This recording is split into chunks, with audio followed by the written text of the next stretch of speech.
Capital Sonoro. Capital Político.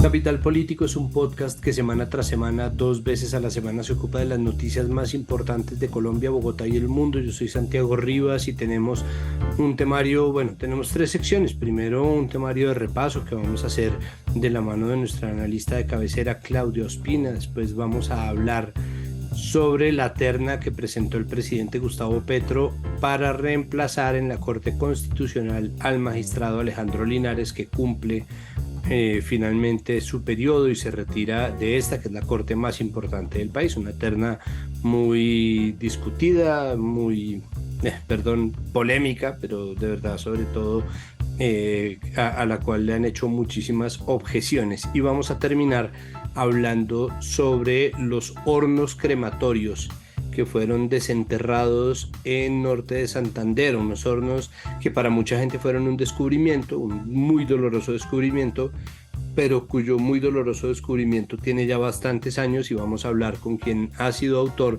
de 2 libros que muestran investigaciones precisamente sobre estos hornos del horror paramilitar. Empecemos.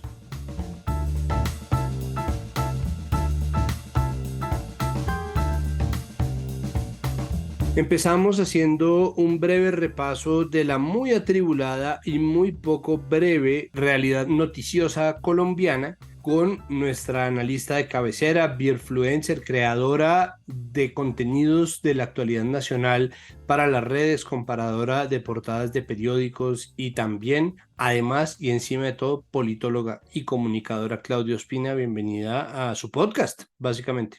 ¿Cómo estás, Santiago? Hace muchísimo no nos reuníamos en este espacio. Sí, hace rato, pero bueno, ahí, ya que le dije que era su podcast, ahí lo hemos tenido bien cuidado. Sí. Como siempre, mucha cosa y muy poco tiempo para resumirlo y para no estar hablando en 2X. Eso es labor ya de quien esté oyendo este podcast, ponernos en cámara rápida.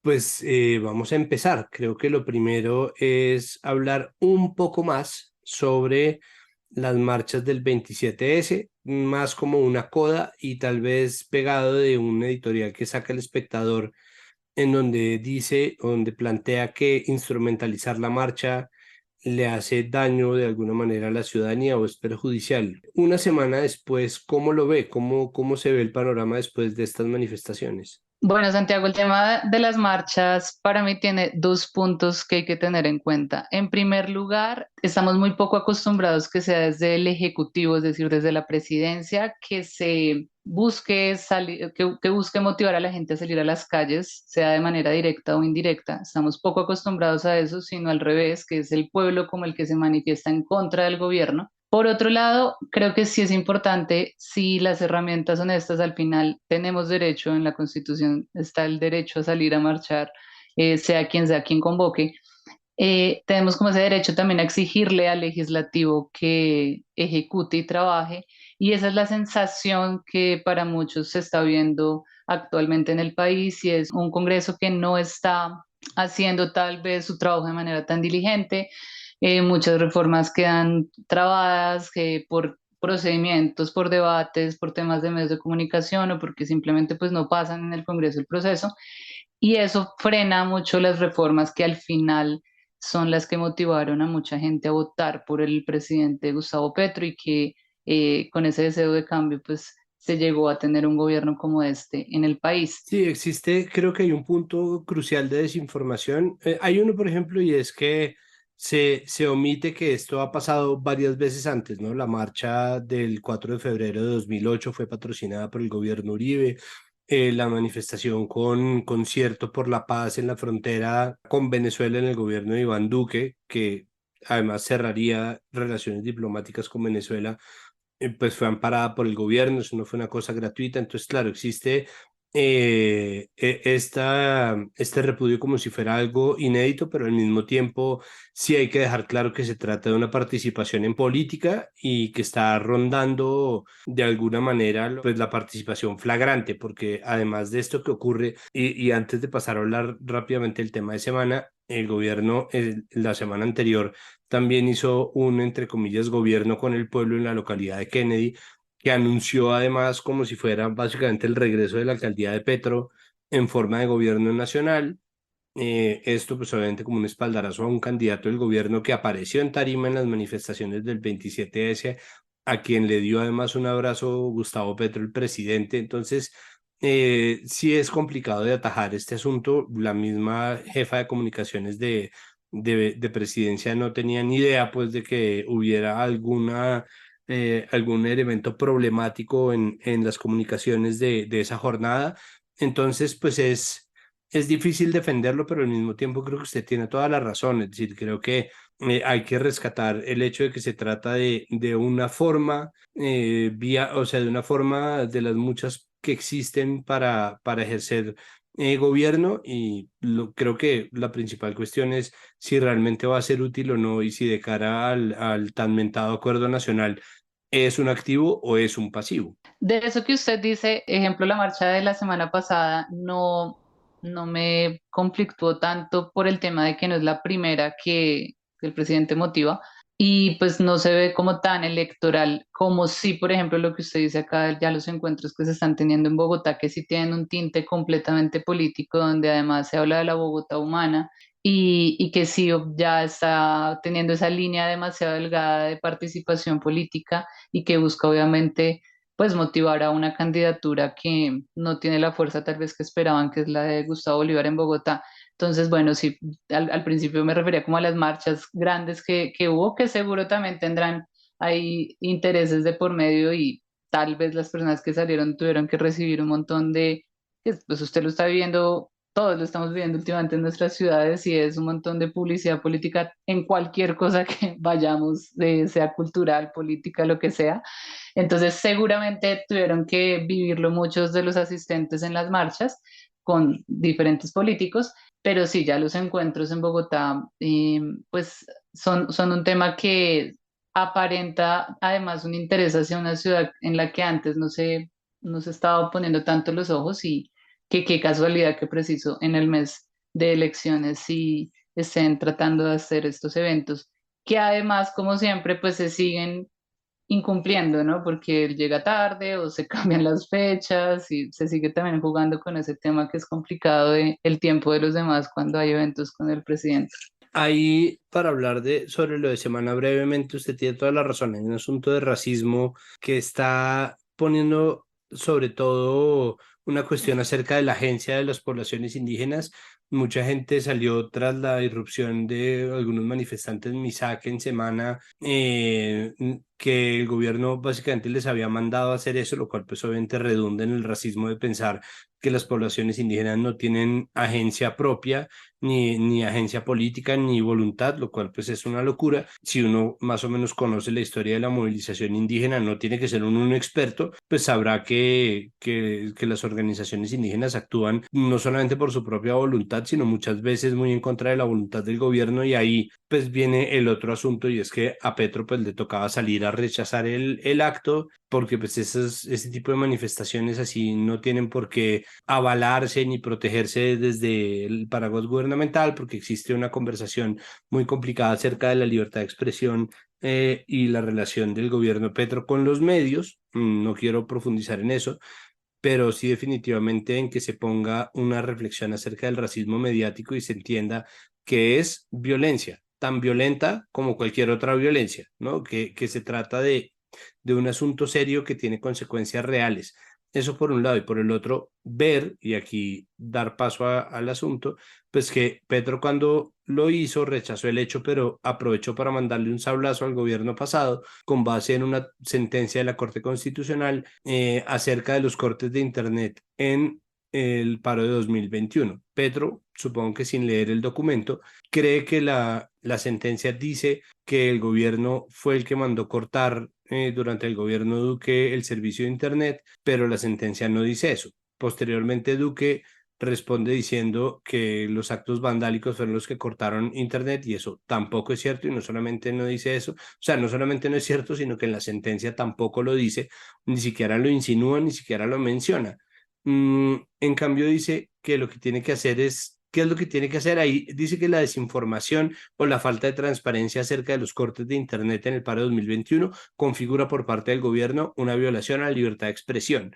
Y entonces ahí da un plazo, ¿o no? Sí, esta es la sentencia T-372 del 2023 que la Corte Constitucional emite por una tutela que interpuso diferentes personas de organizaciones que defienden la libertad de expresión. Y esta tutela va en contra del Ministerio de Defensa y del Ejército Nacional y la Policía, MINTIC y la Agencia Nacional del Espectro, porque estas organizaciones argumentan que durante el paro nacional que hubo entre abril y mayo del 2021, hubo unas alteraciones a la conexión de Internet en Cali. Entonces, la Corte lo que pide es que en 5 días, tanto el Ministerio de Defensa como el MINTIC expliquen qué sucedió en ese momento. No está todavía afirmando nada, sino está intentando a través de estos ministerios que deben responder por lo que se afirma, pues darle una respuesta a la tutela. Hablando sobre asuntos de semana, pues entonces está la portada de semana de este fin de semana, en donde filtran un interrogatorio hecho a Nicolás Petro, en donde se le hacen preguntas sobre su papá, lo cual no es correcto, no es legal, porque el presidente Petro pues es aforado. Mm, eh, por lo cual pues los interrogatorios tienen que seguir un mecanismo completamente distinto. El caso es que el titular de semana es Mi papá sí sabía, y aquí vuelve a entrar el escándalo de los dineros en la campaña. Sí, Vuelve, Raúl. vuelve la burra al trigo. Bueno, sí, de nuevo hablando de Nicolás Petro, ¿nos sorprende? No. En este tema, lo que sucede otra vez, porque este titular lo hemos escuchado varias veces, yo creo que uno lo ve y dice, otra vez, ¿cómo así que Petro sabía sobre los dineros? Ha sido, bueno, todo un vaivén, donde más allá de lo que esté sucediendo, no es importante tener en cuenta varias cosas. La primera, cuestionarnos, porque esto como ciudadanos deberíamos hacerlo, el por qué este tipo de información se filtra tan fácil en diferentes medios de comunicación cuando debería seguir un proceso normal donde se deben resolver aún muchas dudas y que debería ser algo privado donde no necesariamente estemos viendo todo el tiempo estas noticias que lo único que generan o que pueden llegar a generar es alterar el proceso como tal. Segundo, pues bueno, ya acá ya le cuento un poco más el contexto a la gente, pues el 2 de agosto se tuvo un interrogatorio entre la Fiscalía y Nicolás Petro en compañía de su abogado, donde él afirma presuntamente que hubo unos dineros ilícitos o irregulares que entraron a la campaña del presidente Gustavo Petro y que Gustavo Petro, el papá de Nicolás, lo sabía. Y pues ahí lo que responde el presidente Gustavo Petro, adivine a través de qué red social, pero bueno, lo que responde es que, que no entiende por qué la fiscalía está preguntando por él cuando él es aforado. ¿Qué significa ser aforado? Cuando, cuando las personas son presidentes, tienen diferentes instancias que los vigilan y que pueden hacer este tipo de investigaciones, y en el caso de la presencia no es la fiscalía, entonces no entienden el por qué está sucediendo eso. Y la respuesta que ha tenido la fiscalía el día de hoy, que estamos grabando este podcast, es que le envió copias tanto al Congreso, que tiene la comisión de acusación, que puede pues, investigar al presidente, la Corte Suprema y al Consejo Nacional Electoral, las declaraciones de Nicolás Petro, para que pues ellos empiecen sus propias investigaciones. Es un poco la respuesta de decir como, ah, ok, no estamos nosotros facultados para eso, pues entonces le vamos a mandar esto a quienes sí. Entonces, bueno, pues volvemos a este tema. Yo tuve la oportunidad hoy de escuchar una entrevista con el abogado de Nicolás Petro, que él, pues muy en su trabajo dice que no se va a meter en las opiniones o en las afirmaciones que está dando el presidente, pero que sí él como abogado de Nicolás Petro le parece que ya para el proceso que está viviendo, pues su cliente está bien que estén sucediendo, pues estas interrogaciones con la fiscalía y que se sigan las investigaciones a ver qué tanto fue lo que de verdad se filtró para la campaña. Entonces, que le parece que al final esto lo que está resolviendo un poco es el caso en el que está involucrado su cliente. Y Daniel Quintero renunció. No ¿Le solo, es que sorprendió? son tantas cosas con esta noticia, no solo renuncia, renuncia a la madrugada, renuncia con una carta escrita a mano y con pues la razón que da principalmente es que quiere evitar que el uribismo vuelva a gobernar gobernar Medellín, entonces entra a apoyar a su candidato Upegui, es decir, que nos está diciendo que el candidato es tan malo que él necesita renunciar para ir y apoyar la campaña. O sea, son como demasiadas cosas que sinceramente yo digo, no lo puedo creer, o sea, ¿qué está pasando con Medellín? Existen millones de motivos o que la gente debate mucho sobre el por qué, qué hay detrás, que esto es muy raro, pero más allá de las especulaciones, pues lo que tenemos claro es que renuncia 3 meses antes de que se acabe su periodo. Recordemos que a pesar de que las elecciones son en muy pocos días, el 29 de octubre, pues el periodo de los alcaldes va hasta el 31 de diciembre, es decir, que él exactamente 3 meses antes renuncia, lo cual para mí es completamente negativo porque uno cuando es una persona elegida para un cargo debería terminarlo de la mejor manera y no simplemente dejar literal el puesto votado. Eso por un lado. Y por el otro, pues que entra a participar al final en unas elecciones bastante difíciles para su candidato Peggy, porque pues Fico lleva muchísima delantera en intención de voto en Medellín y entra pues obviamente porque él como alcalde no puede participar en política, pero sí con esa desazón de que al final pues tú te vas, pero toda la administración está nombrada por ti, entonces como que al final si estás participando es como una línea demasiado delgada. Y ya entre las especulaciones de todo lo que hay es que él, gustenos o no, pues tiene un montón de investigaciones tanto en la Procuraduría como en la Fiscalía que tendrán su curso, en eso pues no vamos a entrar a hablar, pero pues para muchos esa podría llegar a ser la motivación. No creo que sea esa porque al final van a seguir las investigaciones, o sea, que él haya renunciado no significa que los procesos se acabaron, seguirán y si se encuentra algo, pues él tendrá que ser pues investigado por eso, lo que sea, pero no creo que sea la motivación, pero sí me parece que es más mostrarse un poco como ese mártir que le tocó sacrificarse para que el uribismo no vuelva a la ciudad. Ojalá cambien un poco ya ese discurso, siento que entiendo la polarización, pero pues ya es un tema de pasar la página porque a cualquier respuesta o tema que llegan de la ciudad, ellos responden lo mismo y eso tampoco está chévere. Y pues nada, esperar a ver pues al final qué tanto de verdad le va a aportar a la campaña de Upegui, que dudo que sea mucho.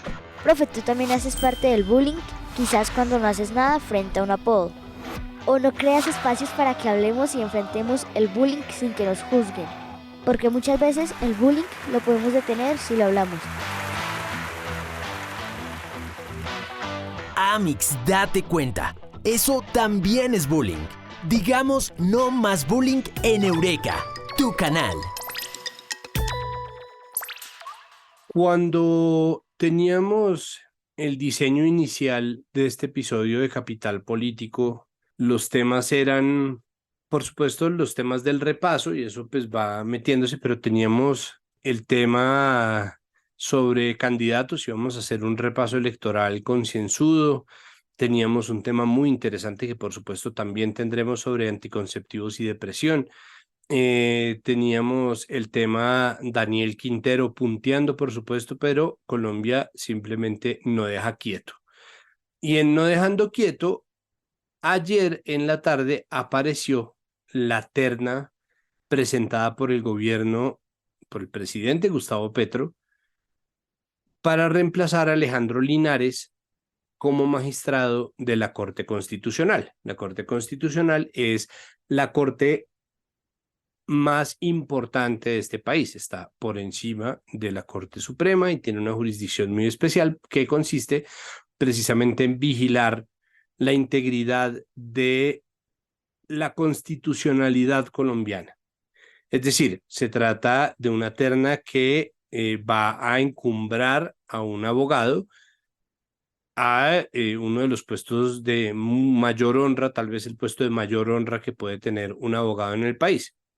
Y sin embargo, la terna sorprendió para mal, es decir, decepcionó al público en general y sobre todo a voces expertas, porque está conformada por tres abogados que no parecen tener bagaje constitucional suficiente y que son además militantes que han trabajado con el gobierno, empezando por Cielo Rusinque, hasta hace muy poco directora de Prosperidad Social, Vladimir Fernández y Gerardo Vega.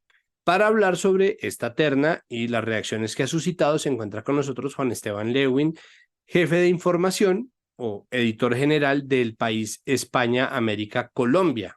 Juan Esteban, muchísimas gracias por estar con nosotros aquí en Capital Político una vez más y pues bueno, bienvenido. No, muchas gracias, Santiago, como siempre, por la invitación. Bueno, cuénteme por favor qué pasa, es decir, cómo se hace normalmente una terna para la Corte Constitucional.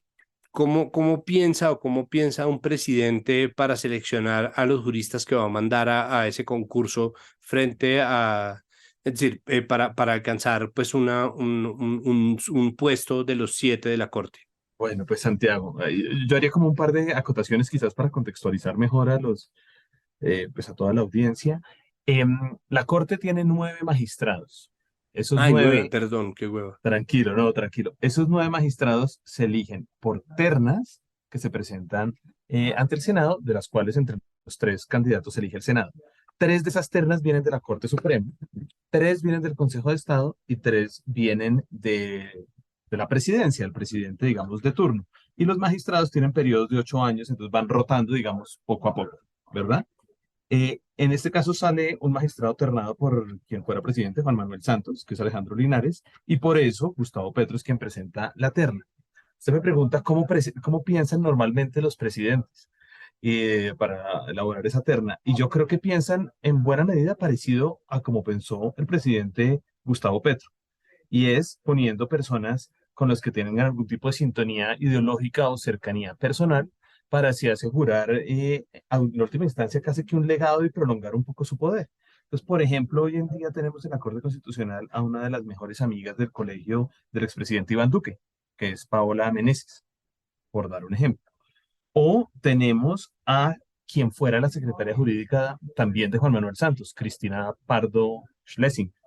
De nuevo aquí vemos como similitudes con la terna actual, en la cual está el secretario jurídico de presidencia, que es Vladimir Fernández, y 2 personas que han sido muy cercanas a Gustavo Petro en su, digamos, en su trayectoria y devenir político, que son Gerardo Vega y Cielo Rosín. Incluso sobre esa medida, esta ha sido una terna muy discutida. ¿Por qué? Sí, yo creo que ha sido una terna muy discutida por lo menos 3 motivos. Uno, es que por el hecho, digamos, de que los presidentes anteriores hayan ternado de una manera similar, no implica que sea la mejor manera de ternar.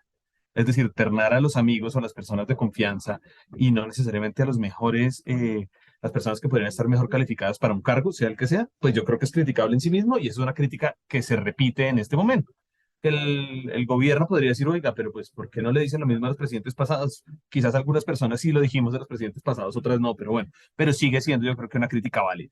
Esa es la primera. La segunda, creo yo, es que, por lo menos en el caso de 2 de ellos, de Cielo Rosinski y Gerardo Vega, no tienen una trayectoria jurídica larga, ni particularmente conocida, ni sólida. Gerardo Vega ha sido un gran defensor de los campesinos despojados por la tierra, es un experto en temas de tierra y sobre todo de un activismo, si se quiere, en ese sentido, que no es exactamente lo mismo hacer un abogado muy reconocido de cualquier índole, pues.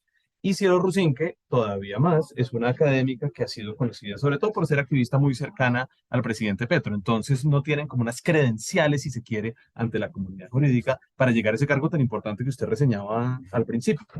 Eh, Hay una tercera crítica en la que no estoy necesariamente tan de acuerdo, eh, y es que ninguno de ellos es un constitucionalista famoso. Yo creo que el problema es no tener tanta trayectoria jurídica, porque la Constitución, por un lado, dice que la Corte Constitucional debería representar las diferentes ramas del derecho para cuando haya, no tengo ni idea, para cuando tengan que estudiar un nuevo código penal, que haya ojalá un penalista, o la reforma laboral, si llega a salir del cabo de este gobierno, que haya alguien que sepa derecho laboral, y así con cada una de las ramas del derecho.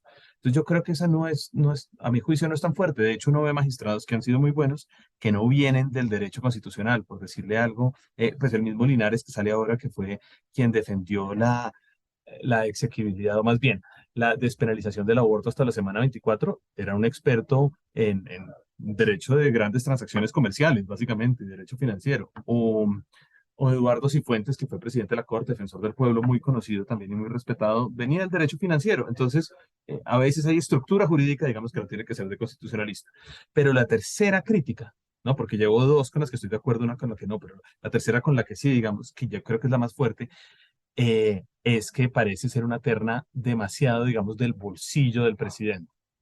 Es decir, entre estos tres magistrados, o estos tres, perdón, candidatos para magistrado, no ve uno a alguien que tenga una trayectoria propia y un peso propio previo, público, fuerte, antes de llegar a la Corte. A la Corte han llegado, no sé, recientemente llegó, por ejemplo, Juan Carlos Cortés, que fue viceprocurador. Uno dice, bueno, ser un viceprocurador por 4 años da como un peso histórico para atrás. O han llegado académicos que han tenido trayectorias o cosas así. En este caso, no tienen ese tipo de trayectorias y yo creo que esa es la crítica a la larga más fuerte. Sumando todas las anteriores, ni se diga. El chance de que sea una terna de uno, es decir, en este caso existe además la posibilidad porque se percibe, no sé si será cierto, pero se percibe que la persona más cercana a Petro, en este caso, es Cielo Rusinque, que ha sido además defensora abiertamente de personas acusadas de violencias sexuales, mm, lo cual la ha puesto además en la mira de los movimientos feministas y de quienes reclaman pues que el gobierno no avale este tipo de comportamientos ni siquiera al nivel del escrache. Mm, y pues el temor está obviamente en que si la elección la hace el Congreso, pues el gobierno ha tenido la oportunidad de asegurarse ciertas mayorías. ¿Esta es una terna de una persona o es una terna en donde los tres tienen las mismas posibilidades de pasar? Santiago, yo creo que sí es probablemente una terna de una sola persona, pero no de Cielo Rusinque, sino de Vladimir Fernández, el secretario jurídico de Presidencia. Claro, ella es quizás la persona más conocida por el grueso, digamos, de la opinión y de la gente conectada, dada su visibilidad en los últimos años. Sin embargo, esa visibilidad justamente la enmarca quizás como la más petrista de los tres, si se quiere, ¿no? La más directamente vinculada al presidente, etcétera. Eh, y resulta que la elección la hace el Senado, que es un Senado bastante distante o que ha dado muestras de distancia muy claras del gobierno. La elección del actual presidente, eh, Iván Name, no sé si recuerdan, cuando surgió a última hora como posibilidad y con los votos de la oposición de derecha y buena parte incluso de los partidos declarados independientes, que no necesariamente son de la derecha dura, pues muestra esa distancia, por dar un ejemplo. Y lo que ha avanzado recientemente en el Congreso en cuanto a reformas del gobierno ha avanzado mucho más en la Cámara que en el Senado. Entonces, con ese panorama, digamos, político, uno diría, pues no necesariamente ser la más cercana a Petro va a ser la mayor garantía de pasar ahí. Pero además, de los tres, quien quizás tiene más vínculos históricos y tradicionales, digamos, por un lado con la clase política, pero por otro con la academia, es Vladimir Fernández. Él es un académico de la Universidad Externado de Colombia, tiene allá maestría y doctorado incluso en Derecho Administrativo, ha dado clases allá durante, no sé decir exactamente, pero más de 10 años, probablemente 20 o incluso más, y eso le da una, digamos, una hoja de vida un poco más sólida. Pero además él ha tenido cargos públicos en entidades de su departamento natal, que es el Huila, y nacionales también aquí en Colombia. Por ejemplo, él fue jurídico de Invías durante el primer gobierno de Álvaro Uribe Vélez, que le dan como una posibilidad de llegarle a unos círculos donde les queda muy difícil a Gerardo Vega y a Cielo Rusinque. Entonces, a quien yo veo más elegible, si se quiere, es a él. Y solo con un detalle adicional, en el pasado, cuando los gobiernos han ternado a secretarios jurídicos, han sido elegidos. Mauricio González Cuervo de Uribe y Cristina Pardo, que ya hablaba yo hace un rato de Juan Manuel Santos. Entonces yo lo veo diferente a esa interpretación. Claro, cosas pueden pasar en el Senado, ¿no? Eso está muy claro. Claro, creo que lo otro que ocurre con esta terna es que está muy cerca y se hace muy fácil compararla con la terna presentada por el mismo Petro para fiscal general de la Nación, en donde presentó una terna celebrada en un comienzo, incluso con la inclusión de Amparo Cerón, que luego fue retirada de la terna y que está, bueno, pues en esta polémica de su inclusión y su carta para quedarse en ese lugar. Y bueno, más allá de las polémicas, las cuatro personas postuladas fueron consideradas independientes del gobierno, suficientes para su cargo, con una hoja de vida que representaba precisamente la dignidad del cargo al que se estaba aspirando. En este caso no pareciera que fuera así, sobre todo por lo que usted dice, por un bagaje de trabajo en el derecho, pues que no es suficiente. ¿Por qué son tan distintas? Es decir, ¿por qué dos cargos que son evidentemente políticos, que tienen repercusiones políticas, en uno decide Petro irse por la independencia y por la honra como el nombramiento simbólico de algo completamente distinto al amiguismo, y en el otro decide irse por todo lo contrario? Pues Santiago, ¿estás de acuerdo con su interpretación en el contraste entre las dos ternas? Mi respuesta es, pues, ojalá pudiera yo, o pudiéramos en general conocer eh, las motivaciones y mecanismos de raciocinio del presidente, en general de la gente como que ocupa cargos de poder. Es decir, no sé por qué. Sí estoy totalmente de acuerdo con ese contraste. Sí creo que llama muy fuertemente la atención. Creo que son cargos que tienen igual impactos un poco diferentes. Es decir, la fiscalía tiene un poder enorme que es ni más ni menos que el poder de llevar a la cárcel a la gente o amenazarla con cárcel y, digamos, es un poder, y ese es un poder además concentrado en cabeza de una sola persona, el fiscal general, mientras que ser magistrado de la corte, pues igual hay que votar y definir con los otros 8 miembros del tribunal, ¿no? Por eso es un tribunal plural, cosa que es muy importante. Ahora, los magistrados duran 8 años, los fiscales tienen un periodo solo de 4. Esas son como diferencias que puede haber. ¿Por qué haya definido lo uno y lo otro? Honestamente, no lo sé muy bien. Quizás tiene que ver el hecho de que es mucho más claro cuál es el perfil que uno necesita para un fiscal. Uno necesita a alguien que, pues un abogado penalista que pueda administrar una entidad grande, pero también llevar adelante y tomar decisiones en procesos penales. Mientras que para la Corte Constitucional, una vez le dice a uno a alguien que no tienen que ser constitucionalistas, pues se puede ampliar un poquito más el foco, la frontera, digamos, de lo admisible. eh, es lo que se me ocurre a mí, pero la verdad no sabría exactamente.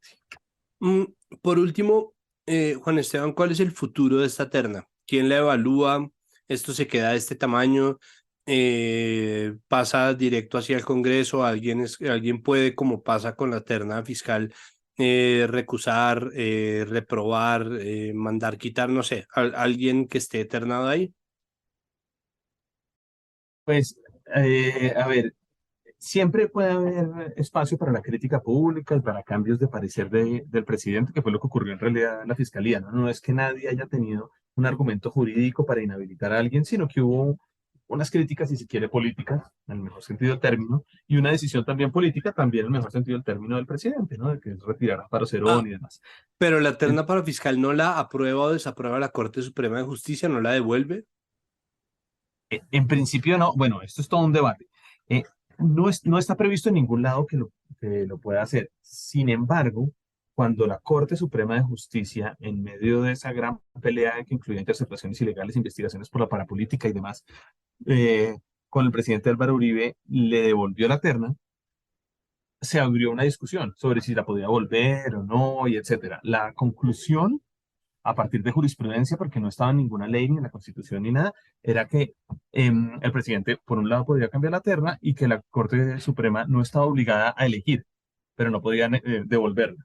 Entonces, digamos, lo podía devolver, pero es un gesto, si se quiere, simbólico, sin efectos jurídicos prácticos. Y entonces la consecuencia, no sé si recuerda, fue que terminamos con una fiscalía en la interinidad, porque el uno no cambiaba la terna y los otros no elegían, entonces pues quedamos como con fiscales interinos.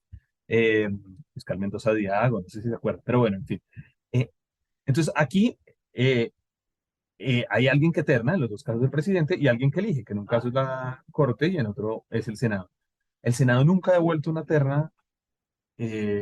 ¿Podría llegar a hacerlo? Pues podría pasar, porque pues ¿por qué no? Y nos meteríamos en una pelea de abogados, como sería de esperar, si puede hacerlo, si no puede hacerlo, cuáles son las consecuencias y demás. Pero claro, eso está pensado desde la Constitución para que haya un debate en el legislativo, en un lugar donde por naturaleza hay debates sobre la calidad de la terna, sobre la calidad de sus miembros y demás. Entonces esto se lo presenta oficialmente y formalmente el presidente al Senado. El Senado inicia un proceso que suele incluir, por ejemplo, una presentación, que los ternados se presenten, hagan un discurso, digan qué van a hacer. Los ternados normalmente van al Senado y dicen que para ellos es muy, muy importante la independencia del legislador, pues porque qué más quieren oír los congresistas que eso. No, de verdad, eso me lo han dicho magistrados. Hoy en día, ¿cuáles magistrados? Siempre van y dicen algo en ese sentido y que no, y que van a respetar los frenos y contrapesos para que el Ejecutivo no crezca demasiado. Así han sido ternados por el presidente porque los eligen los congresistas, etcétera. Y luego el Congreso, el Senado, perdón, en este caso, vota y elige. En ese proceso, ¿qué va a pasar? Pues puede que se retire alguno de los ternados o puede que el, sí, el presidente se arrepienta o quizás nada y sencillamente llega a la terna y el Senado elige, caso en el cual, como decía hace un momento, yo creo que quien arranca con más posibilidades, y diría incluso de lejos, es Vladimir Fernández, quien tiene quizás la hoja de vida más sólida, más cercana al constitucionalismo, quien tiene un doctorado, quien es cercano a la clase política del Huila. Mejor dicho, tiene una serie de elementos que creo que lo hacen el más viable, si se quiere, e inclusive, si me pregunta, también quizás el más sólido. Muy bien, bueno, pues entonces ahí sí quedamos a la espera de ver qué decisión se toma. Me alegra que tras esta entrevista me siento un poco menos crispado de ánimos, porque obviamente es muy fácil por cómo funcionan las cosas en este país estar con los pelos de punta. Pero bueno, por lo pronto, Juan Esteban, muchísimas gracias por acompañarnos aquí en Capital Político. Ya veremos finalmente quién queda como juez de la Corte Constitucional. Así es, Santiago. Muchas gracias por la invitación y siempre a la orden. Y cerramos este episodio de Capital Político hablando de que para nosotros es realmente el tema de la semana y es el desenterramiento o redescubrimiento de unos hornos crematorios empleados por el paramilitarismo en norte de Santander para desaparecer los cuerpos de personas asesinadas por la violencia paramilitar. Esto porque Salvatore Mancuso, buscando entrar en la Jurisdicción Especial de Paz, dio algunas pistas sobre la existencia de estos hornos, así como de cuerpos enterrados en la zona de la frontera con Venezuela, lo cual pues movilizó al Estado y a la unidad de búsqueda de personas dadas por desaparecidas hacia norte de Santander y encontraron finalmente estos hornos. Pero resulta que las noticias sobre estos hornos no son nuevas, es decir, ya se sabía. Y dentro de la conversación, que para eso es que tienen que servir las redes, supongo, apareció el nombre de unas investigaciones que para mucha gente no estaban ahí. Se trata de los libros del periodista e investigador Javier Osuna, que publicó Me hablarás del fuego, un relato precisamente sobre los horrores del paramilitarismo en norte de Santander y sobre el uso de estos hornos que se están volviendo, como tantas otras marcas dolorosas de la historia violenta y dolorosa de este país, un símbolo de todo aquello que nosotros no quisiéramos repetir, y conseguimos que hablara con nosotros el mismísimo Javier Osuna. Javier, bienvenido a Capital Político. Muchísimas gracias por estar aquí con nosotros. Muchísimas gracias a ti, Santiago, por concentrar tu atención en estos temas que yo considero fundamentales para la memoria del país. Un gusto acompañarte.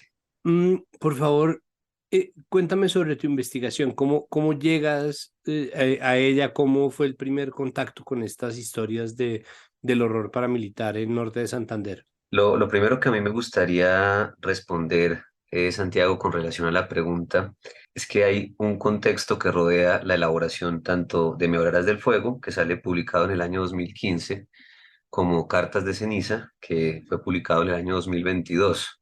Son investigaciones que se realizan en condiciones de adversidad y es importante que la audiencia entienda que este episodio de los hornos crematorios de norte de Santander sigue siendo un capítulo vedado para la investigación, para la memoria del país y para la búsqueda de la verdad de las víctimas, que es lo que más debería importarnos.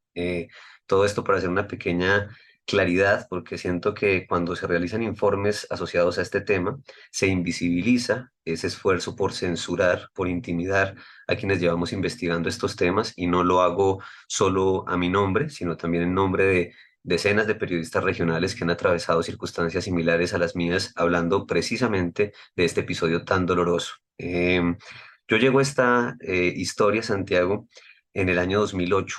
Yo fui fundador, tengo ese honor, ese privilegio de haber hecho parte del grupo fundador de Verdad Abierta en compañía de María Teresa Ronderos, un medio especializado en el cubrimiento de la Ley de Justicia y Paz. Siendo un equipo pequeño, me correspondió a mí contar la historia de los hornos crematorios cuando Jorge Iván Laverde Zapata la confesó ante la Ley de Justicia y Paz.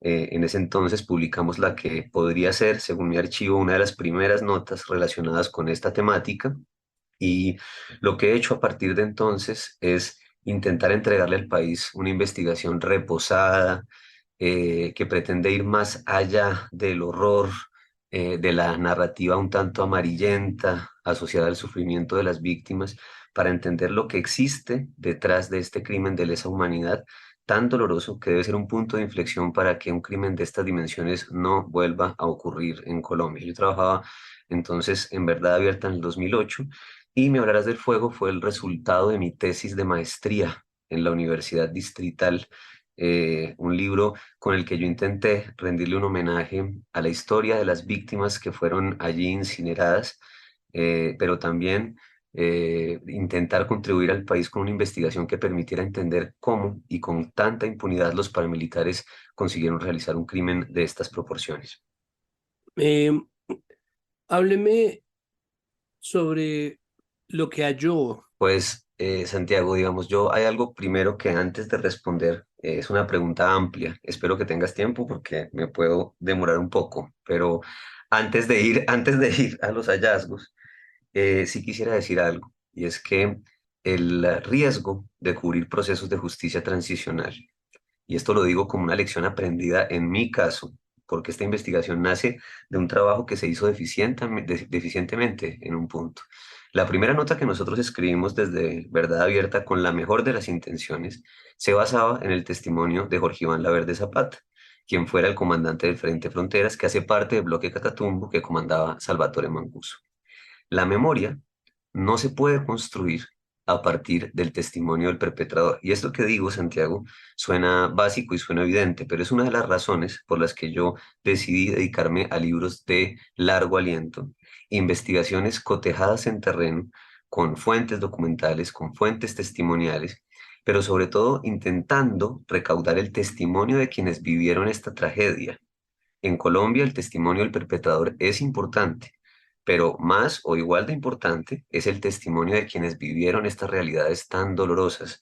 Y hago un llamado desde este espacio muy cariñoso de reflexión a los compañeros de los medios de comunicación que se interesan en estos temas, para que incluyan dentro de sus fuentes a consultar el testimonio de las organizaciones que han hecho de manera valiente un trabajo juicioso de investigación, de las asociaciones de familiares de desaparecidos, porque solo desde el testimonio del perpetrador esta investigación habría sido imposible. Entonces quiero comenzar rindiéndole un homenaje al testimonio de las víctimas que llevan 23 años gritándole a un país sordo, pidiendo a gritos exhumaciones y trabajos de medicina forense que permitan determinar lo que ocurrió con sus seres queridos. Con relación a los hallazgos, hay muchísimas cosas que decir. Lo primero que a mí me gustaría mencionar aquí es que no se trata de un horno, son los hornos de Norte de Santander. Desde mi investigación pude corroborar con certeza dos espacios. Uno, que se ha hecho célebre en las últimas semanas, ubicado en el municipio de Villa del Rosario, en el corregimiento de Juan Frío, el predio que ustedes han estado escuchando en medios de comunicación, conocido como Trapiche Viejo. Existe otro espacio de incineración, este en el municipio de Puerto Santander, en la finca Pacolandia. Ambas historias están contadas en el libro de Memorias del Fuego y en el libro posterior, en Cartas de Ceniza. Yo he hecho un esfuerzo, Santiago, por tratar de contarle al país y desmontar un discurso que es falso, y es que las familias propietarias de estos predios estaban exigiendo dinero para que se realizaran allí labores forenses o simbólicas de memoria. Los dos libros han abierto la puerta, de eso me siento orgulloso también, para que los lectores y la sociedad sepa que estas familias, los titulares de estos predios, están dispuestos a acompañar estos procesos que son fundamentales para el país. Lo que no han tenido estas personas es solidaridad de parte de los gobiernos anteriores y celebro que en el presente exista esa curiosidad, aun cuando es una decisión que se toma, repito, casi que 20 años después de la comisión de estos crímenes, cuando el último de estos hornos estuvo activo. Ahora, hablar de estos dos escenarios de desaparición es todavía una reducción, porque en el libro Me hablarás del fuego hay evidencia periodística que soporta la existencia de otros espacios de incineración. Lo recordarás si lo hablaba contigo antes de entrar al programa, la que fuera la tapa inicial del primer libro, que está en la edición de bolsillo que acaba de salir publicada. Esa es una ilustración elaborada por un militar que participó en un allanamiento a un tercer horno crematorio. Sobre este espacio no se ha hecho ningún tipo de investigación distinta a la que nosotros pudimos hacer hasta que comencé a ser víctima de amenazas y persecuciones por allá en el año 2014 y hasta hoy. Entonces, quería hacer como un primer señalamiento, y es que la gente entienda que no estamos hablando de un horno en particular. Esta fue una práctica sistemática. Sin embargo, dentro de esa dolorosa historia, el horno en concreto del que estamos hablando nosotros en Juan Frío, sí es el lugar donde se cometieron con mayor frecuencia incineraciones entre el año 2001 y el año 2003. Ese es un primer hallazgo importante. Un segundo hallazgo importante tiene que ver con las condiciones históricas que rodean la adaptación de estos espacios a espacios de incineración, porque cada uno de ellos tiene una historia. Sobre esto entonces me gustaría decir, para la época en que el Frente Fronteras reinó impunemente en Cúcuta y el área metropolitana, el mismo Jorge Iván Laverde Zapata reconoce haber ordenado directamente la comisión de más de 1.057 homicidios. Según su propio decir, en una entrevista que le realicé en el año 2015, él admitía tener bajo su comando algo así como más de 473 paramilitares solo en Cúcuta y el área metropolitana. La organización Progresar y otras organizaciones de derechos humanos han corroborado que en ese periodo Cúcuta y el área metropolitana doblaba la tasa nacional de homicidios semana a semana. Esto es profundamente grave porque cientos de cuerpos de seres humanos estaban siendo enterrados en fosas comunes justo cuando el gobierno de Álvaro Uribe Vélez realizaba los diálogos de Ralito y se estaba hablando del sometimiento a la justicia de las Autodefensas Unidas de Colombia. En ese contexto, Jaime Salgado, conocido con el alias de Beneco dentro de las AUC y que hacía parte del Frente Fronteras, recibe información sobre una diligencia que la Fiscalía General de la Nación iba a realizar en estos predios, descubriendo así las fosas de las que estamos hablando. Ante la inminencia de los hallazgos de las autoridades, los paramilitares tomaron la determinación, siguiendo las órdenes de Jorge Iván Laverde Zapata, de adaptar estos espacios de Trapiche Viejo como espacios de incineración de cuerpos. Es por eso que inicialmente los cuerpos de estas personas fueron incinerados, para evitar el escándalo que suponía que las autoridades hubieran identificado estas fosas comunes. Yo, y esto lo digo como una opinión personal, estoy convencido de que si estas fosas hubiesen sido detectadas en el contexto de las negociaciones de Ralito, este proceso de paz no habría contado con respaldo internacional. Es doloroso lo que estoy diciendo, pero lamentablemente es la realidad. Lo que se intentó fue invisibilizar las dimensiones de la tragedia y esto tuvo unas consecuencias políticas. Bien sabes que la Organización de Estados Americanos terminó cobijando este proceso. Ese es un segundo hallazgo importante. Un tercer hallazgo importante tiene que ver con lo que hicieron los hombres del Frente Fronteras antes de cometer este crimen, y fue precisamente asesinar a los miembros de las autoridades que realmente estaban comprometidos con investigarlos, porque es que los paramilitares construyeron un estado paralelo. Esto no lo digo yo, lo dicen las sentencias de Justicia y Paz. Asesinaron a funcionarios honorables como la fiscal María del Rosario Silva, Jesús David Corzo en el CTI, el fiscal Carlos Alberto Pinto, a Iván Villamizar Luciani, quien fuera el rector de la Universidad Libre. Se encargaron de asesinar a funcionarios honestos y los reemplazaron con funcionarios que recibían un salario, imagínate esto, Santiago, mensual por parte de las autodefensas. La magistrada Alexandra Valencia habla de la teoría del reloj de arena, precisamente porque estos funcionarios podían estar vestidos de corbata, pero hacían parte de la estructura de las autodefensas y del Frente Fronteras en Norte de Santander. Las víctimas intentaban esclarecer los hechos y eran atendidos por funcionarios que recibían un salario mensual por parte de los paramilitares. Algunos de ellos están prófugos de la justicia hoy en día.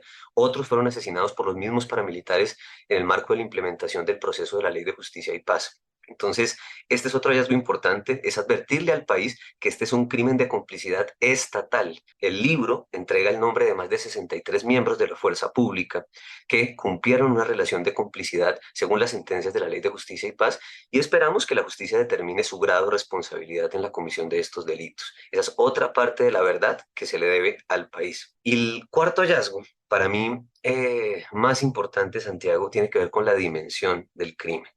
Cuando las familias intentaban esclarecer lo que había ocurrido con sus seres queridos, eran tratados casi que como si estuvieran locos, como si se hubieran inventado una película del horror. Incluso yo siento que el país sigue negando esto de una manera cínica ante la evidencia abrumadora.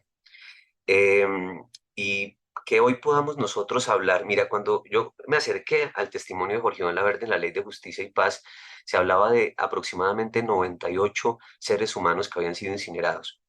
Cuando terminé la investigación de Me hablarás del fuego, y esta cifra la pueden ustedes cotejar con informes de diversos medios de comunicación, ya íbamos en 560 personas incineradas. Lamentablemente yo no conté con recursos ni con seguridad suficiente para seguir haciendo la investigación como la venía realizando, pero esto es como una suma de silencios que se fracturan cuando aparecen personas dispuestas a hablar. Esa valentía contagia a otros y a mí eso me llena de ilusión, porque si somos capaces, y es lo que yo he intentado, de sensibilizar al país, de hacerle entender que detrás de cada cifra existe un caso particular, una familia que espera por su ser querido, por su hijo, por su esposo, por su amigo, por su amiga. Realmente yo creo que las cosas pueden cambiar. Creo que estas investigaciones han intentado hacer un esfuerzo por ofrecer un contexto desprovisto de odio, desprovisto de venganza, con el testimonio de los perpetradores, con el testimonio de las víctimas, precisamente para que seamos capaces de elaborar un duelo, pero un duelo que cambie las cosas, Santiago, que vuelva a estos espacios del horror, estos espacios donde se cometieron crímenes de lesa humanidad, en lugares de la memoria, que entendamos que esto no puede volver a ocurrir no solo en Colombia, sino en ninguna parte. Podría quedarme hablándote mucho más de lo que yo siento que es un hallazgo.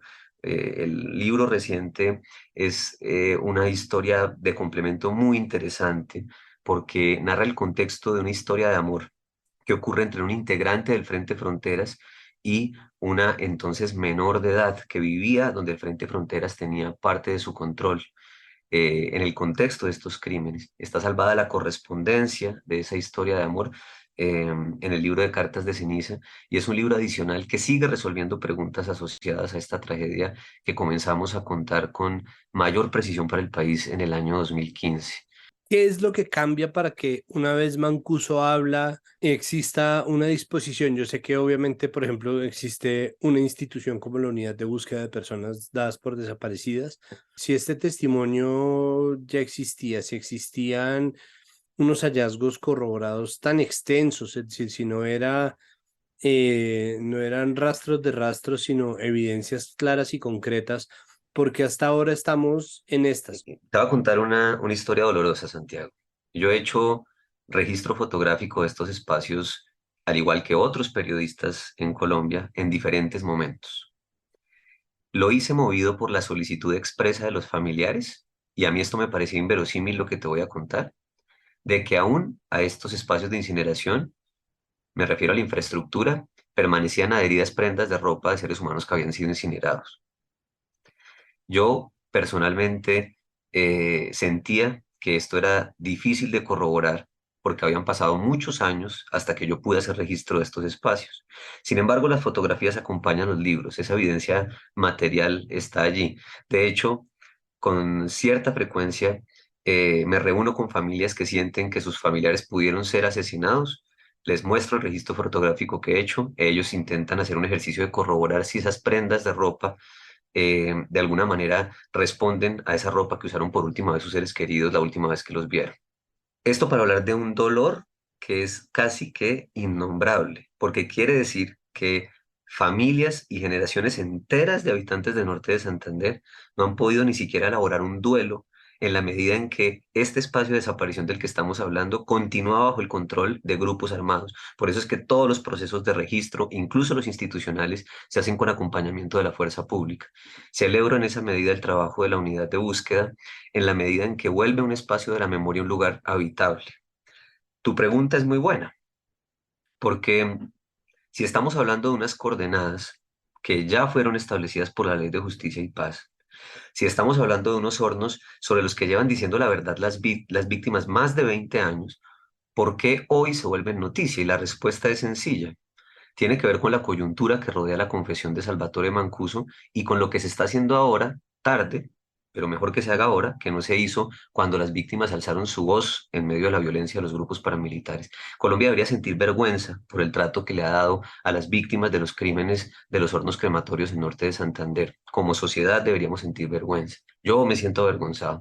Es una de las razones por las que he hecho esta investigación. Ahí entraría Justicia y Paz como jurisdicción. Ahí quién entra, Justicia Regular, Fiscalía. Es decir, ¿a qué entidad habría que exigirle que esté al pie de las investigaciones forenses de la unidad de búsqueda? Pues el asunto es que la unidad solo va a poder ofrecer información relacionada con la identificación de los cuerpos. No hay nada distinto que pueda hacer la unidad. Mira, con relación a los informes de la Ley de Justicia y Paz, yo llegué a identificar decenas de miembros de la fuerza pública que hacían parte de esa teoría del reloj de arena expuesta por la magistrada Alexandra Valencia. Esa información, ¿cuál es el problema? Está durmiendo el sueño de los justos, engavetada. Eso debió ser compulsado a la justicia ordinaria en su momento. Y te voy a decir algo doloroso, Santiago. Eh, Ahora que salió la edición de bolsillo de Me hablarás del fuego, esto fue precisamente para el año 2022, pues yo estuve intentando actualizar la situación jurídica de quienes están allí señalados, porque para mí es clave que la gente acceda a información que se encuentra actualizada, corroborada. ¿Qué pasó con eso que se dijo, por ejemplo, en el año 2015? Y hubo algo que descubrí que me causó mucha tristeza, y es que miembros de la fuerza pública que están mencionados en estas investigaciones y que para el año 2015 debían haber sido compulsados sus casos para que fueran investigados y establecer su responsabilidad, terminaron después involucrados en crímenes, por ejemplo, asociados a falsos positivos. Quiere decir que estas investigaciones no solo no fueron compulsadas o se compulsaron y no se les hizo caso, pero hay una respuesta que el país necesita. Hay muchos de esos militares que hoy están rindiendo testimonio ante la Jurisdicción Especial de Paz. Eh, en Colombia estamos viviendo la colisión de dos leyes de justicia transicional. Una que de manera preferencial resolvió la situación jurídica de los miembros de grupos de autodefensa y algunos integrantes de grupos de guerrilla también, y la Jurisdicción Especial de Paz, que nace en un proceso de negociación completamente diferente al de Ralito, y que tiene unas consecuencias que deben ser analizadas con cuidado. Yo lo digo no con el ánimo, yo creo en la paz, Santiago, mi trabajo tiene que ver con esto. Yo creo en la reconciliación, yo creo en el arrepentimiento. Cartas de ceniza es un libro que intenta explorar la humanidad de un integrante del Frente Fronteras que fue asesinado por sus mismos compañeros, ¿sí? Y para mí es importante que esto quede claro, porque es que el hecho de intentar escribir y de realizar investigaciones sopesadas, extendidas en el tiempo con la intención de ser riguroso, es también un compromiso con preservar una verdad que merezca ser transmitida. Y yo creo que en este caso la pregunta que haces es crucial. La verdad sobre quienes fueron señalados de mantener vínculos ya fue dicha por los paramilitares en la Ley de Justicia y Paz y ha sido corroborada por sectores de víctimas y organizaciones de derechos humanos en Colombia. ¿Qué vamos a hacer con esa verdad? Porque la situación de los militares hoy en la Jurisdicción Especial de Paz es la misma, es la misma que la de Mancuso. Bueno, todavía menos irregular que la de Mancuso. Por eso fue que él tuvo que solicitar el ingreso, porque no estaba concebida así la JEP. Esto que está pasando abre la puerta a todos los comandantes que pasaron por la ley 975. ¿Qué va a pasar con esos funcionarios, con esas personas que estaban a cargo de los entes de investigación que continúan prófugos de la justicia? ¿Qué va a pasar con esas personas? Y yo siento que esa pregunta es la que más incomoda a quienes llevan intentando censurarnos todos estos años. Yo mismo tengo que ser hasta cuidadoso a la hora de responderte estas preguntas. Imagínate, en el año 2023, sobre un crimen que ocurrió entre el año 2001 y el año 2003. Esto es una vergüenza. Y esta entrevista te la tengo que dar habiendo hecho parte del programa de protección a periodistas, sobreviviendo a atentados, a persecuciones, a agresiones, teniendo que vivir circunstancias que no hacen parte del periodismo convencional. Y no lo digo con el ánimo de sacar pecho. Yo no me siento orgulloso de nada de lo que te estoy diciendo. Me da asco, me da náuseas. Esto no debería pasarle a nadie. Pero soy suficientemente consciente de entender y decir que esto no solo me pasa a mí, y que esto que yo he vivido y que han vivido, porque esto es una realidad que han vivido las familias en el contexto de estas investigaciones, no debería volver a pasar. Pues Javier, comparto ese mismo anhelo. Ojalá sea este el momento de empezar un proceso de verdad largamente aplazado y ojalá logremos resolver de una manera práctica y en favor de las víctimas esta colisión, porque pues efectivamente es ahí donde empiezan a surgir esos problemas que nacen también de cómo se configuró el proceso de Ralito y la jurisdicción de justicia y paz, pero pues nada, confiar en que esto va a ser un punto y confiar en que sí, yo también creo que testimonios de familias, investigaciones rigurosas como las tuyas sí contribuyen a que se vaya ablandando el corazón de un conflicto, de una violencia que necesitaba del endurecimiento. Entonces, pues confiar en que sea en ese sentido más poderosa la voz de quienes sufrieron estas violencias que los anhelos de silenciarlas en nombre pues de poderes que basan su supervivencia en el desconocimiento de estos horrores. Muchísimas gracias por esta entrevista. No, Santiago, solo para cerrar, agradeciéndote el espacio, es lo siguiente. Mira, el prólogo de Me hablarás del fuego lo escribió el poeta chileno Raúl Zurita. Raúl, como nadie, vivió los vejámenes de la violencia de Pinochet en Chile. Celebro que esté nominado al Premio Nobel. Espero de corazón que además mágicamente esta conversación entre tú y yo le mande poderes para que se lo gane. Novelizadores. Así es.